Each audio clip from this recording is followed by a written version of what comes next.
वसुदेवसुतं देवं कंसचाणूरमर्दनं देवकी परमानन्दं कृष्णं वन्दे जगद्गुरुं।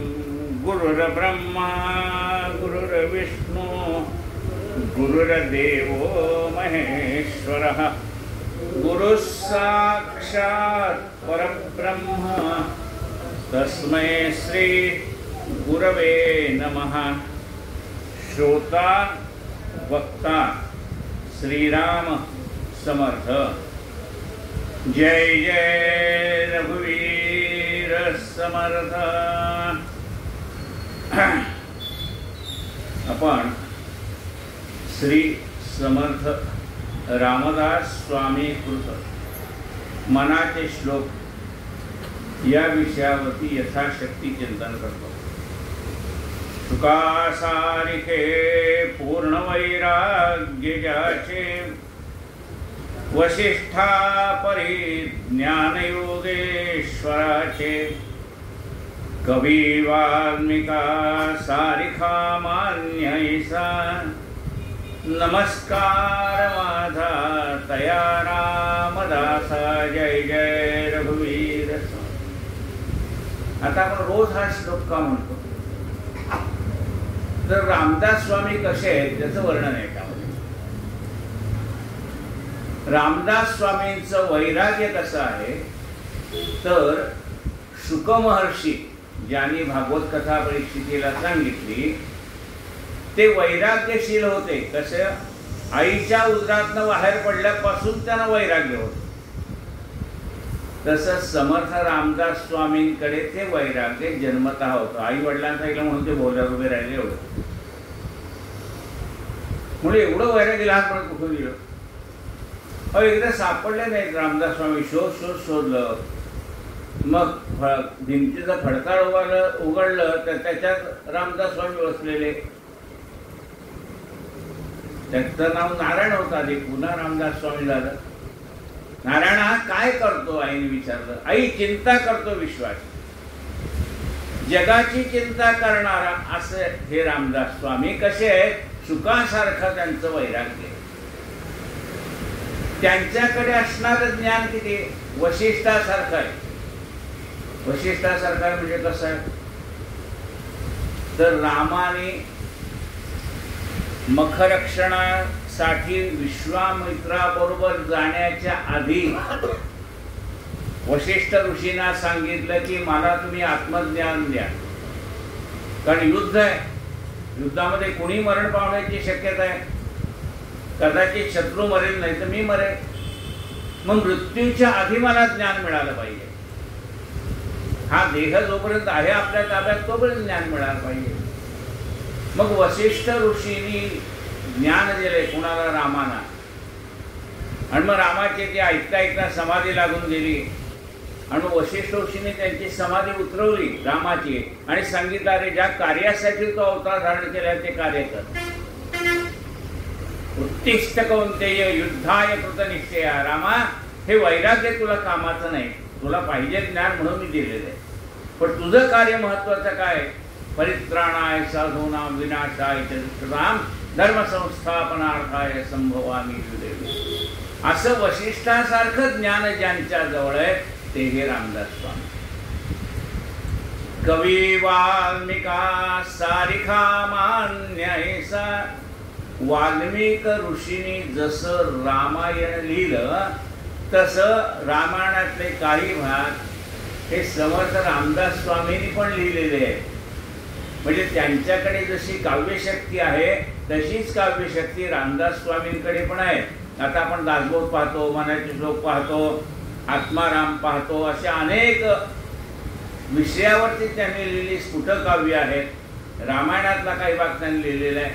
सुंदरकांडावरती वर्णन केलेलं आहे। कवी वाल्मिका सारिखा मान्य ऐसा। वाल्मिक ऋषी जसे सगळ्याला मान्य आहेत तसं समर्थांचं काव्य सुद्धा सर्वांना मान्य आहे। अगदी जे मानत नाहीत त्यांच्या पेपरमध्ये सुद्धा समर्थांचीच वाक्य येतात संदर्भाला देताना. म्हणजे जे मानत नाहीत पण त्यांच्या अग्रलेखामध्ये त्या दासबोधातला मनाच्या श्लोकातला एखादा श्लोक तर येतो. कवी वाल्मिका सारिखा मान्यायसा नमस्कार माझा तया रामदासा. मी जो रामदास स्वामींना नमस्कार करतो ते रामदास स्वामी असे आहेत. शुकासारखं वैराग्य आहे, वशिष्ठासारखं ज्ञान ज्यांच्याजवळ आहे, वाल्मिकी ऋषींसारखं काव्यस्फूर्ती ज्यांच्याजवळ आहे, अशा रामदास स्वामीला, अशा रामदासाला, रामाचे जेवढे भक्त आहेत ते रामदासच आहेत की, पण अशा रामदासाला मी वंदन करतोय. म्हणून तो श्लोक आधी आपण रोज म्हणतो. जय जय रघुवीर समर्थ. कालचा प्रश्लोक 123 झाला. अल्ले सती लाग्यारण्य पंथे कुडावा पुढे देवबंदी तयाते. बळे सोडिता घाव घाली निशाणी नुपेक्षी कदा रामदासाभिमानी. अहिल्याचा उद्धार केला, रावणाचा वध केला, देवांना बंदीशाळेतनं सोडवलं. ही कथा आपण काल पाहिली. आजच्या कथेला सुरुवात करू.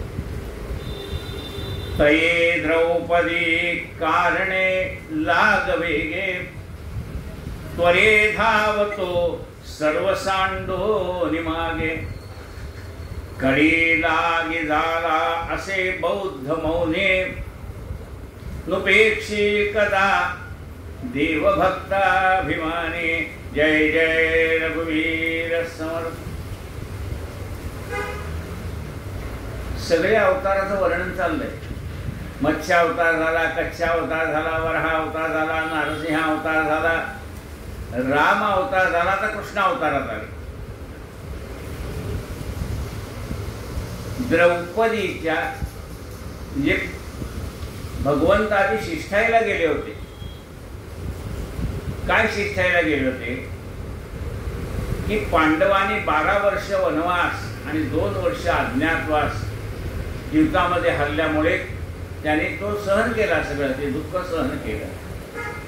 आता त्यांचं राज्य त्यांना परत दे. खरं म्हणजे त्याच्यावरचे पूर्ण अधिकार हा पंडूचा आहे, पांडवराजाचा आहे, म्हणजे त्यांच्या वडिलाचा आहे. पण तरी सुद्धा त्यांनी धृतराष्ट्राला अर्ध राज्य, तर असं कर, अर्ध राज्य धृतराष्ट्राचं जे राहू दे, म्हणजे तुझ्याचं जे राहू दे, अर्ध राज्य पांडवांना दे म्हणून शिष्टाई करायला गेले. म्हणजे त्याचं भविष्य कळत नव्हतं का की कौरव पांडवचं युद्ध होणार आहे आणि त्याच्यामध्ये हे सगळे मरणार आहेत. मग कशाला गेले शिष्टाईला असं वाटेल ना. त्यांना कळत नव्हतं का पुढे युद्ध होणार आहे म्हणून. युद्ध होणार आहे हे माहीत असून सुद्धा गेले. का? एवढ्या असंख्य जीवांची कत्तल होऊ नये केवळ याच्या हट्टामुळे. आणि हे जगाला कळावं की ह्याच्या हट्टामुळे हे सगळं घडलं.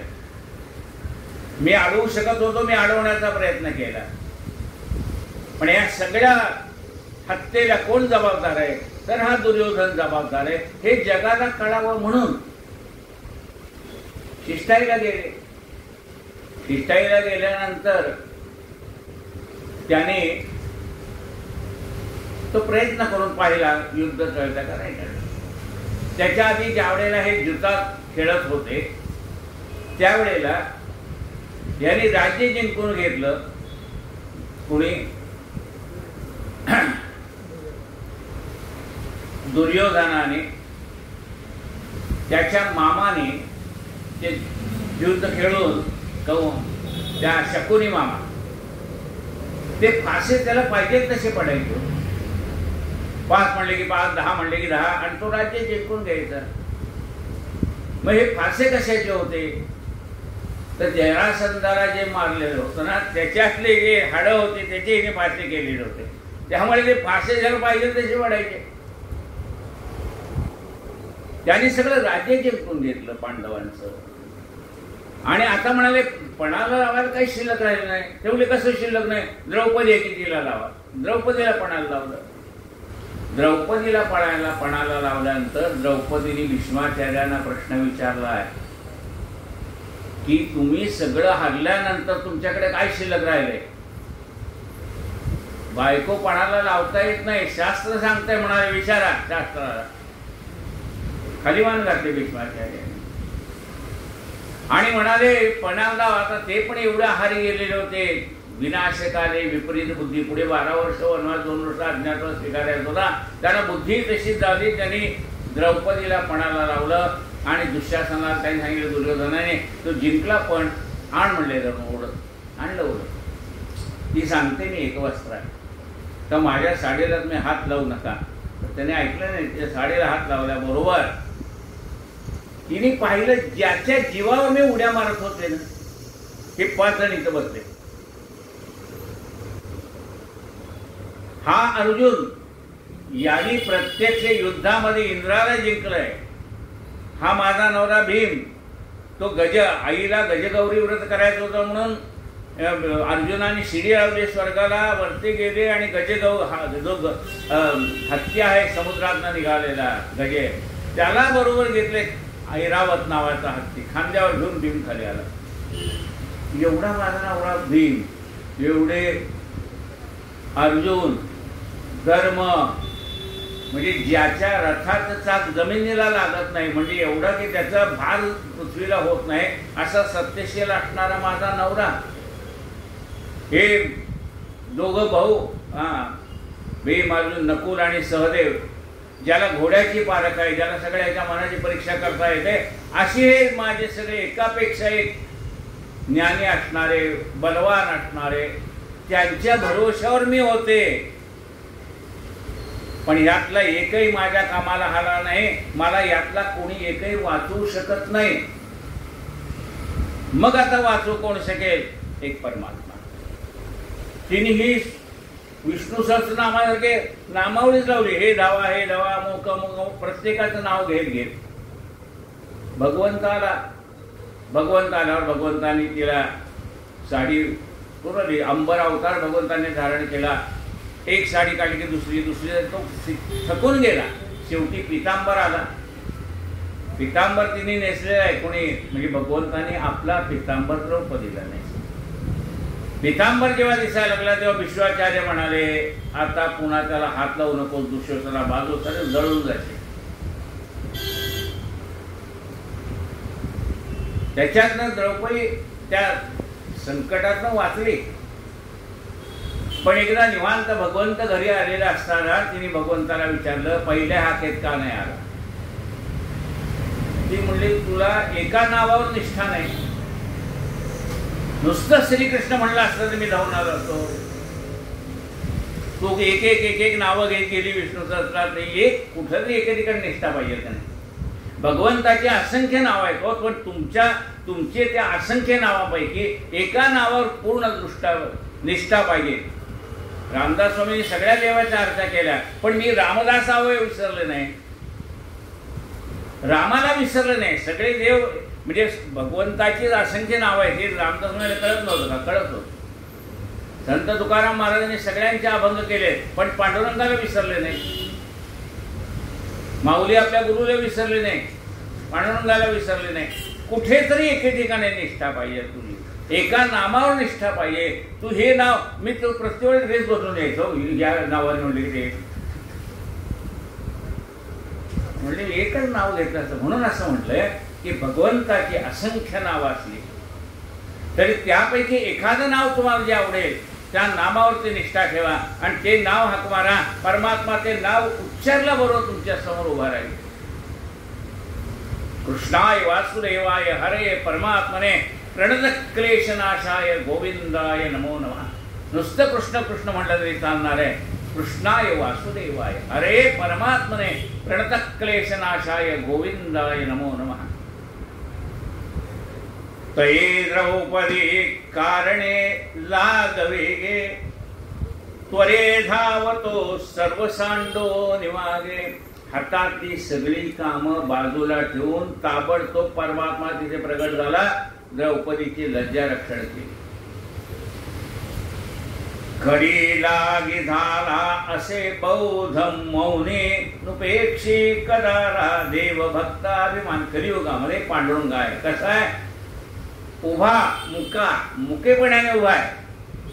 कुठं उभा आहे? पंढरपूरला. कमरेवर हात ठेवून मौन आहे, त्याने बोलत नाही, मौन आहे. हा, काय म्हणले बघा, बौद्ध मौनी. हा, तो गठेवर हात ठेवून उभा आहे. राजा पंढरीचा कानडा, राजा पंढरीचा. ते अभंग ऐका, त्याच्यात आहे मौनी. हा, कळी लागी झाला असे बौद्ध मौनी, नुपेक्षी कदा देवभक्ताभिमानी. कलियुगामध्ये तोच पांडुरंगाच्या रूपाने आहे.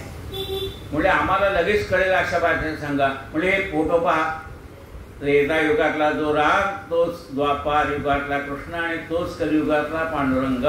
दिसते का नाही तुम्हाला समोर? तये द्रौपदी कारणे लाग वेगे, त्वरे धावतो सर्व सांडूनि मागे. कळी लागी झाला असे बौद्ध मौनी, नुपेक्षी कदा देवभक्ताभिमानी. जय जय रघुवीर समर्थ. अनाथा दिना कारणी जन्मत आहे. म्हणजे मग भगवंताचे आता हे मत्स्य कच्छ वराह नरसिंह परशुराम वामन परशुराम राम, हे सगळे अवतार झाले. कृष्ण अवतार झाला, आता संपले का म्हणले अवतार? बौद्ध अवतार झाला नाही म्हणले. अजूनही कधी भक्ताला संकट पडलं तरी मी प्रगट होणार आहे. अजून अवतार झालेला नाही, पण प्रगट होऊन म्हणाले. अनाथा दिना कारणे जन्मत आहे, कलंकी पुढे देव होणार आहे. भगवान कलंकी अवतार धारण करेल. ज्या वेळेला हे अति होईल ना, धर्मावर संकट यायला लागतील, तेव्हा परमात्मा पुन्हा अवतार घेईल. कलंकी अवतार होणार श्रीपती, तेव्हा पृथ्वीवरील तृणनुरे. आता हे सगळे जर प्रत्येकाने रॉकेट सोडले, सैन्याचं कामच नाही हो. ती रॉकेट रामायण युद्धामध्ये होते तसे नुसती वाढ वर्षावर काय होईल? पृथ्वीचे राख होऊन जाईल. कलंकी पुढे देव होणार आहे. परमात्मा अवतार धारण होड कलंकी अवतार घेणार श्रीपती, तेव्हा पृथ्वीवरील तृणनुरे. कलंकी पुढे देव होणार आहे, तया वर्णिता क्षीणवी वेदवाणी, नुपेक्षी कदा देवभक्ताभिमाने. अनाथा दिना कारणे जन्मत आहे, कलंकी पुढे देव होणार आहे. तया वर्णिता, अशा ह्या परमात्म्याचं वर्णन करता करता वेद सुद्धा थकून गेले. नेती नेती पराकृती. वेदानाही तुझा महिमा कळला नाही. वेदानाही नाही कळला अंत पारयाचा, कानडा राजा पंढरीचा. वेदानाही नाही कळला अंत पारयाचा, कानडा राजा पंढरीचा. तया वर्णिता क्षीणवी वेदवाणी, नुपेक्षी कदा देवभक्ताभिमानी. देव भक्ताचा अभिमानी आहे, तो कधी भक्ताची उपेक्षा करत नाही. आता म्हणले 10 अवताराचं वर्णन करायचं काय काम होतं समर्थानं? तर एकादशी व्रताची जी आहे कथा ती सांगितली. अंबरीश राजाची कथा. त्याला शाप दिलेला होता दुर्वासाने की तुला 10 अवतार 10 जन्म घ्यावे लागते. भगवंताने तो शाप आपल्यावर घेतला आणि भगवंताने 10 अवतार धारण केलेले. त्याच्यासाठी ही 10 अवताराची कथा समर्थाने सांगितली की भगवंताने कोणते 10 जन्म घेतले त्याची कथा. संदर्भ लक्षात घेते पाहिजे. काय सांगितलं त्याचं काय कारण होतं? जनाका श्री कृष्ण गोविंद हरे मुरारे,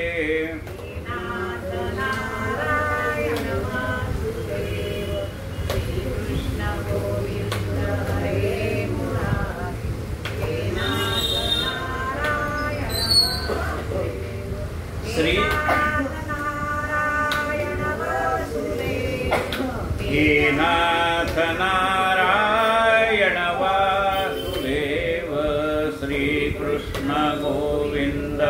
हरे मुरारे हे नाथ नारायण गोपाल कृष्ण भगवान की जना कारणे देवलीलावतारे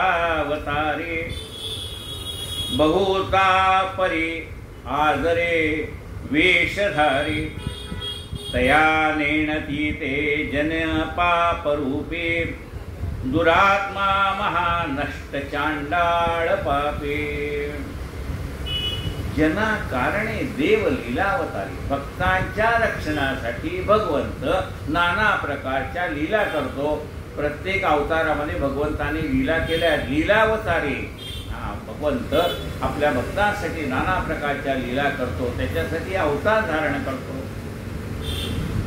बहुता परी आदरे वेशधारी प्रत्येक अवतारात वेगवेगळा. मत्स्य अवतारात मत्स्याचं रूप, कच्च्या अवतारात कच्च्याचं रूप, म्हणजे प्रत्येक ठिकाणी त्यांनी वेगवेगळे वेश धारण केलेले आहेत. म्हणजे एखादा नट असावा का नाही, त्यांनी केलेल्या वेगवेगळ्या भूमिका, त्याचे फोटो काढले आणि मध्ये त्या मुख्य कलाकाराचा फोटो ठेवला तर तो जसा आहे की अरे हाच एकटा, यांनी एवढ्या विविध भूमिका केल्या, तसा हा परमात्मा एकच आहे आणि त्याचे हे अनंत लीला अवतार आहे. बहुता परी आदरे वेशधारी तया नेणती ते जन पापरूप. अशा ह्या भगवंताला जो पदोपदी आपल्या मदतीला धावून येतो, जो देवाचं नाव घेतोय त्यालाही अन्न वस्त्र निवारा देतो आणि जो देवाचं नाव घेत नाही त्याची अन्न वस्त्राची त्याला परिपूर्तता करतो.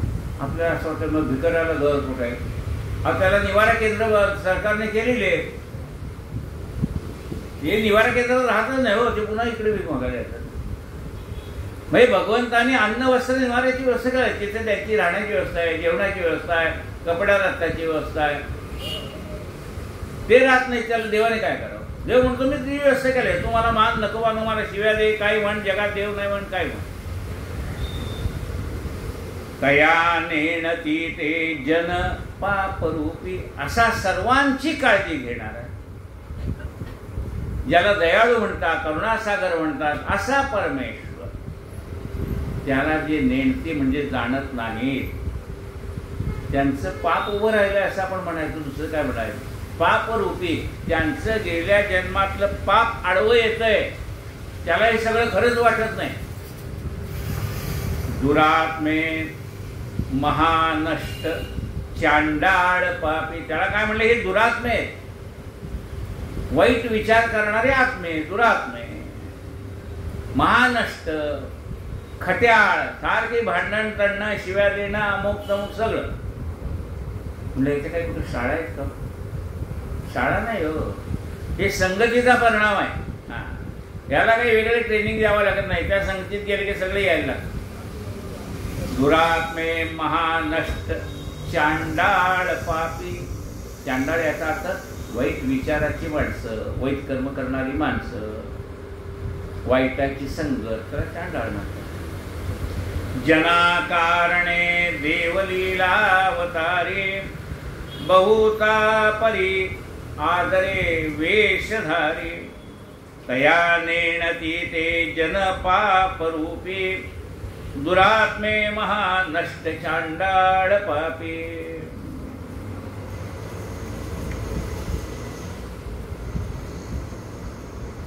जय जय रघुवीर समर्थ जगी धन्य तो राम सुखे निवाना कथा ऐकता सर्व तल्लीन झाला देहे भावना रामबोधे उडाली मनोवासना रामरूपी बुडाली. समर्थ म्हणतात जगामध्ये तो मनुष्य धन्य आहे. मनुष्य जन्माला येऊन त्यांनी त्या देहाचं सार्थक केलं, असा मनुष्य कोण आहे? मनाने विचारतो म्हणतात तो मनुष्य धन्य आहे. कोण धन्य आहे? ज्याने देहाचं सार्थक केलं तो. आता ज्याने देहाचं सार्थक केलं त्याचं काय वर्त, तो वागतो कसा, बोलतो कसा. जे तुम्ही तर म्हणता त्यांनी जन्माचं सार्थक केलंय, त्याने आपला जन्म धन्य केलाय. कुणी जगी धन्य तो राम सुखे निवारा, तो जगामध्ये धन्य जो रामाच्या सेवेमुळे निवारा म्हणजे त्याचं मन शांत झालं. टाकून या आभार राहिलो निवांत, त्याचं मन शांत झालं. आता कशाची चिंता नाही. म्हणजे कर्तव्य कर्म करत नाही का, कर्तव्य कर्म करायची. शेवटी भोग ज्याचे त्याने भोगायचे. आपण काय एखादा माणूस आजारी पडला तर हॉस्पिटलमध्ये येऊन जाऊ, पण त्याचे भोग आहेत त्या जीवाचे, ते त्यालाच भोगायचे आहेत ना. आपण प्रयत्न करू, बाकी काय. जगी धन्य तो राम सुखे निवाला, कथा ऐकता सर्व तल्लीन झाला. भगवंताची कथा ऐकता ऐकता तो कथेशी एकरूप झाला. कथा ऐकता सर्व तल्लीन झाला, एकरूप होऊन जातो. टाळ बोलीची पडीला नाच माझ्या संग, देवाजीच्या दारी आज रंगला अभंग. एक एक टाळ वारकरी, एक एक खांब वारकरी होईल. तयाचाच नाथ झाला पांडुरंग, देवाजीच्या दारी आज रंगला अभंग. रंगला अभंग याचा अर्थ ती रामकथा असो, कुठलंही असो, कीर्तन असो, प्रवचन असो, कीर्तन असो, भजन असो, त्या भजनामध्ये मनुष्य एवढा रंगून जातो की त्याची सगळी दुःख विसरली जातात. कथा ऐकता सर्व तल्लीन झाला, देहे भावना रामबोधे बुडाली. मी देह आहे ही जी अज्ञान स्वरूप त्याची भावना होती, ती कीर्तन, प्रवचन, ग्रंथवाचन किंवा सत्संग याने देह म्हणजे मी ही भावना निघून गेली. देहे भावना रामबोधे उडाली.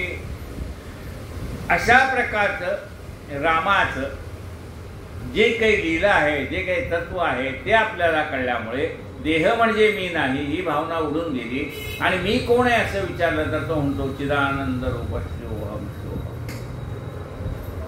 मनोवासना रामरूपी बुडाली.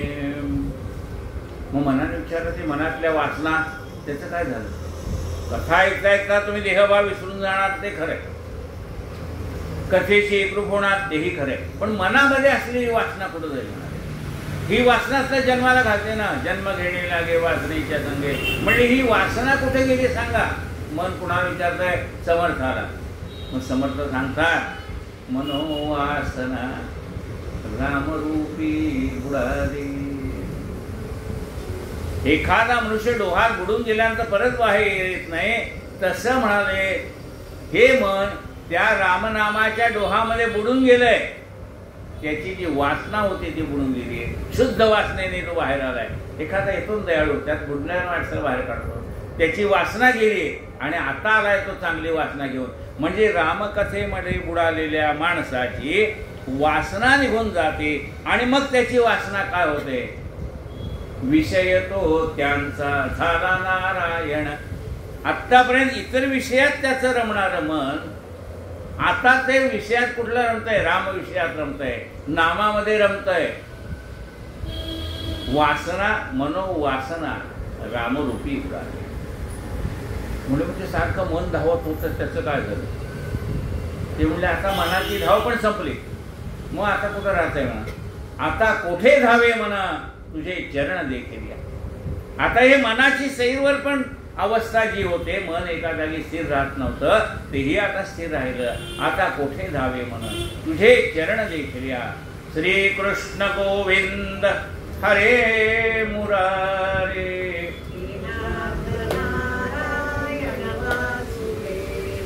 हे नाथ नारायण वासुदेव.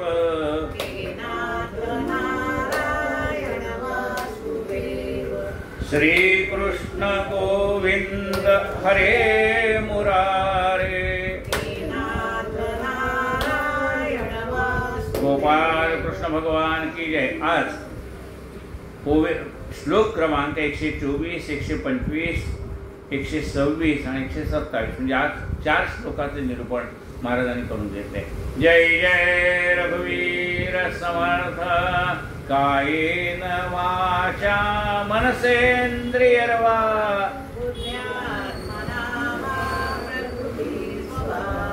करोमि यद्यं सकलं परस्मै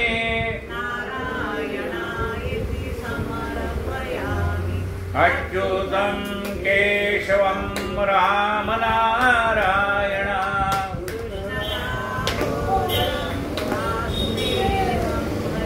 श्रीधरं माधवं गोपिका वल्लभं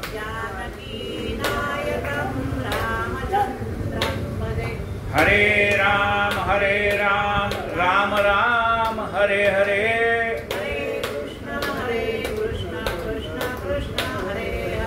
हरे राम राम राम हरे हरे गोपाल कृष्ण भगवान की जय। आरती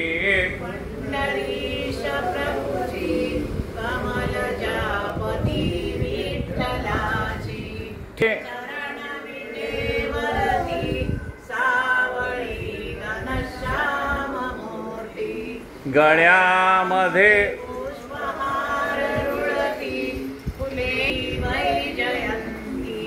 लाजला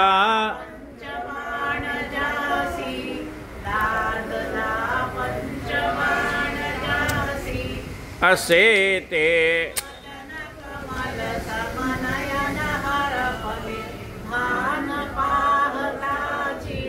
उभी ही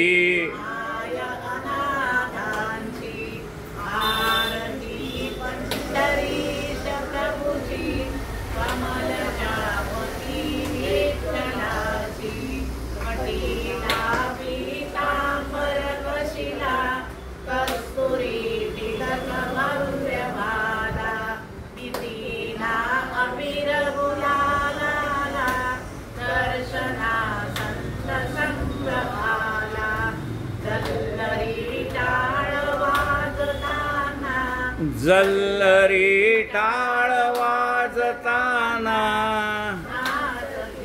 भक्त प्रेम अत्यंत गुंतले चित्त हरी पायी गुंतले